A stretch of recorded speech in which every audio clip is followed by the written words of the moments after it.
नमस्कार. गर्भसंस्कार हा सध्याचा एक अतिशय परवलीचा शब्द वैद्यकीय क्षेत्रामधला आहे.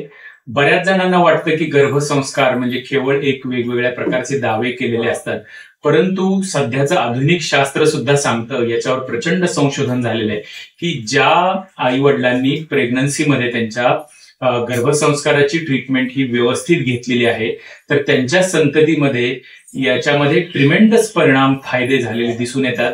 आणि आज हा छोटासा व्हिडिओ करण्याचं कारण सुद्धा आहे, कारण आपल्याकडे आज एक कपल असंच आलेलं आहे की ज्यांनी गर्भसंस्कार ही चिकित्सा अतिशय मन लावून आणि अतिशय श्रद्धेने केली.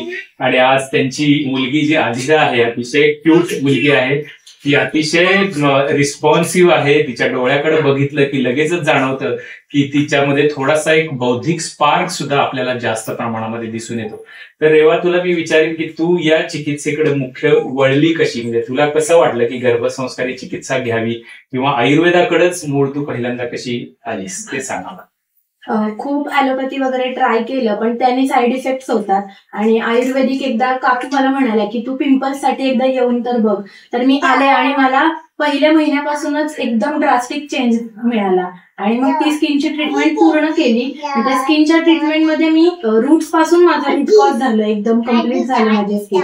तेव्हा माझा पूर्ण विश्वास बसला की म्हणजे माझ्यासाठी हीच गोष्ट आहे, मी दुसरीकडे जाऊच शकत नाही.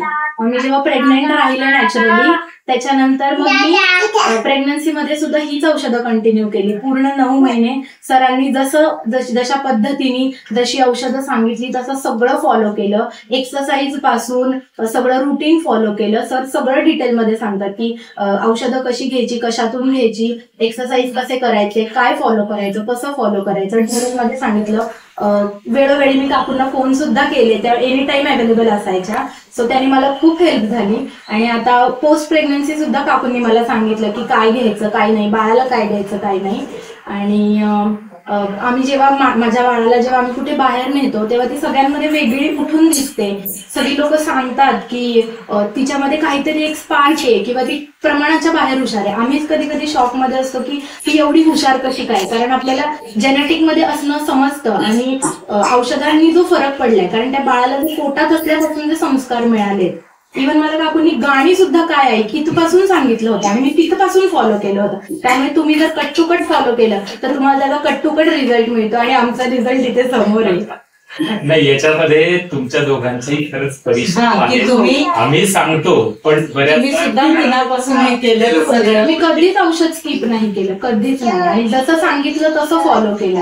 इव्हन सरांनी मला डाएट सुद्धा सांगितलं होतं काय खायचं काय नाही. आणि अजून पण मी आदिराला, त्यांनी ते ड्रायफ्रुट्स वगैरे सांगितलं, मी अजून पण आदिराला तशाच पद्धतीने देते. सो ते तिला पण तेवढंच एनर्जीला, कारण की ह्या मुलांची एनर्जी खूप लागते त्यांना, दिवसभर पळतात खेळतात. तर तिला ते ड्रायफ्रुट्सनी पण खूप फरक पडतो. म्हणजे ते कशा पद्धतीने खायचं सगळ्यांनाच माहिती असतं, पण ती खाण्याची पद्धत माहिती पाहिजे आपल्याला, कधी खायचं, कशा पद्धतीने बनवायचं खायचं, तर ते सुद्धा सांगतात सगळं एकदम डिटेलमध्ये. एक बायोलॉजी ऑफ बिलीफ नावाचं एक पुस्तक आहे. मी सर्व पालकांना आवर्जून हे पुस्तक सुचवत असतो की याच्यामध्ये आधुनिक संशोधन पण दिलेलं आहे. तर त्यातलं एकच वाक्य मी तुम्हाला सांगतो की parents are the genetic engineer of their kids. म्हणजे इतकं महत्वाचं काम पालक हे निभावू शकतात. कारण जसं आपण म्हणतो की लहान मुलं किंवा बालक जास्त म्हणजे मातीचा गोळा असेल, तर डे 1 पासून नाही, म्हणजे मी तर म्हणतो की म्हणजे बाळ गर्भाशयामध्ये त्याची स्थापना होण्यापासून आधीपासून आई वडिलांनी जर ही प्री प्लॅन्ड प्रेग्नन्सी ठेवली, म्हणजे ऍक्सिडेंटल प्रेग्नन्सी ठेवण्याच्या ऐवजी आपण जर सुनियोजन करून जर प्रेग्नन्सी ठेवली, तर याला आयुर्वेदामध्ये सुप्रजनन शास्त्र असं म्हणतात.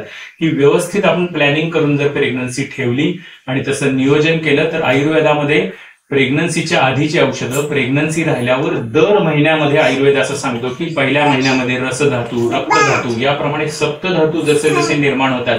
तुला आठवत असेल की दर महिन्याची आपण वेगवेगळी त्यामध्ये द्यायचो. तर या पद्धतीने गर्भ हा सुदृढ तयार होतो. इव्हन आपण 8व्या आणि 9व्या महिन्यात तुला बस्ती पण घ्यायला सांगितली होती, बस्ती सुद्धा व्यवस्थित घेतली. या सगळ्यांचा परिणाम म्हणून आज आपल्या समोर आदिरा बसलेली दिसतीये. आणि खरंच आपण जर गर्भसंस्कार व्यवस्थित केले तर केवळ शारीरिक आणि मानसिकच नाही तर बौद्धिक सुद्धा प्रगती बाळामध्ये झालेली दिसते. डेफिनेटली. थँक्यू.